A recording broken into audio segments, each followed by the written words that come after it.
ದೇಶದ ಪ್ರಯಾಗ್ರಾಜ್ನ ಮಹಾಕುಂಭ ಮೇಳದಲ್ಲಿ ಕಾಲ್ತುಳಿತ ಸಂಭವಿಸಿ 10 ಮಂದಿ ಸಾವನ್ನಪ್ಪಿದ್ದಾರೆ ಎಂದು ವರದಿಯಾಗಿದೆ.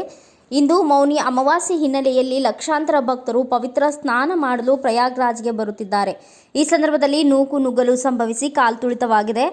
ಘಟನೆಯಲ್ಲಿ ಹಲವು ಮಂದಿ ಗಾಯಗೊಂಡಿದ್ದು, ಗಾಯಗೊಂಡವರನ್ನ ಸೆಕ್ಟರ್ 2ರಲ್ಲಿರುವ ಆಸ್ಪತ್ರೆಗೆ ದಾಖಲಿಸಲಾಗಿದೆ. ಹಲವಾರು ಜನರು ತಮ್ಮ ಕುಟುಂಬದವರಿಂದ ಬೇರ್ಪಟ್ಟಿದ್ದಾರೆ.